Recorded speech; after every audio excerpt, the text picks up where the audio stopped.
All right. I was just about to ask what's next for Elvis, but there's a lot of things changing. This Saturday will be the last ESPN fight for Top Rank. What's next for Top Rank? What? I wish I knew, man. I wish I knew. I honestly, I really don't know.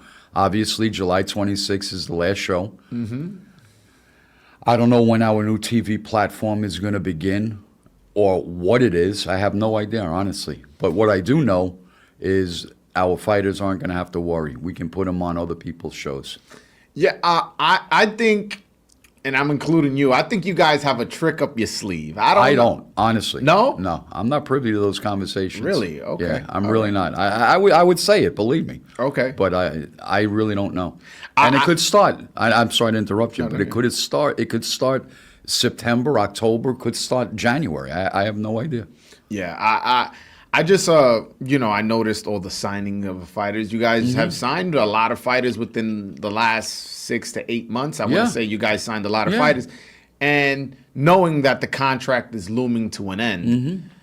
I just have a feeling you guys know something. I think they do. That's why I'm not nervous about it. I'm pretty optimistic, that we're going to be fine. And matter of fact, I'm almost positive we're going to be fine. I mean, you can't count out a promotion that started in 1966. Yeah, they're not going to just throw in the white flag and say that's it.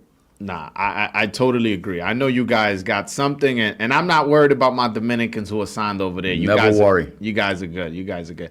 I wanted to ask you, 'cause again, we mentioned there's a lot of things changing in boxing.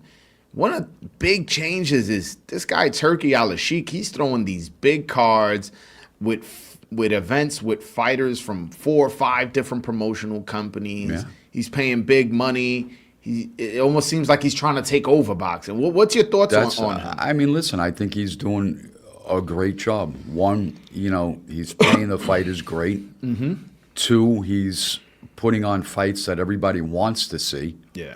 And to me, he's done a great job, and I wish we can keep doing more business with him. I mean, we're doing Devin Haney and Brian Norman with him. We've done Jared Anderson. We're doing Abdullah Mason now. But, hopefully, he can give us a call and ask for one of our Dominican brothers, right?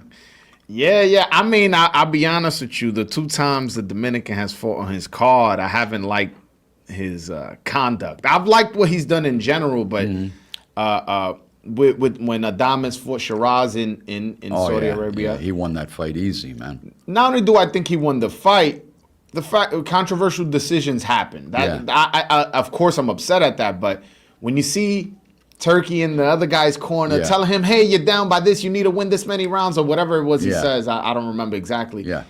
And then the fight ends in a controversial decision. It makes you wonder. And had he just sat in his seat, we just would have said, hey, it was a bad decision, these judges. But when you're in the guy's corner, kind of looks suspicious. Or if it was in the U.S., or Dominican Republic, right? Yeah. And then with Puello and Subriel Matias, which was an amazing fight. So immediately after the fight, Puello has a rematch clause. He brings Dalton Smith. He says, you got to fight him. Subriel tries to say he has a rematch clause. He goes, no, you're going to fight him in November. It's kind of like totally dismissing a contract, totally dismissing what Puello wants to do. So I haven't liked the conduct, how he's treated Dominicans, but in general in boxing, I think he's been a plus to boxing. No question. Yeah. Great shows that he puts on. Mm-hmm. He also is him in conjunction with Dana White. They're proposing something called the Muhammad Ali Revival Act, where they want basically to eliminate the rule that the promoter can't have his own championship and kind of take away some power away from the sanctioning bodies. You have any opinion on that? I don't really know the full details of it, but I know that they wanted to make up their own organization or something like that and push the other, sanctioning bodies away and not pay sanctioning fees. But I really never really followed up on that. Yeah, I'm on record for saying I think they're trying to introduce the 5th belt era. Could be, Yeah. I think we have too many belts. I think we should just have one belt and one belt only, and one champion in each division. Listen, I'm totally for that. And my friend Jose Corpus, are you familiar with him? No, he's an author. He wrote a book called The Four Belt Era, ERROR. And basically, the premise of the book is that, we're fighting in the Four Belt Era now, but what if the Four Belt Era existed since the beginning of time? So he goes back in time and give guys titles for fights that were big fights, but it was the number 2 guy versus the number 3 guy. And like, what's his name? Sugar Ray Robinson ends up with like 100 title defenses and that. Yeah. And it basically shows the ridiculousness of having so many champions. Like, I forgot who's the exact person who had the quote. It was like, you got this world champion, that world champion, that world champion. It's like, how many worlds are they? You know? Yeah. It's unfortunate, but that's the game we got now. And I'm curious as to see what this league, what this thing Turkey has planned, how that fits into boxing. Yeah, it's going to be interesting. But that's another thing. When and where is it going to start? Or when is it going to begin, Yeah. Nobody knows. Yeah, for sure.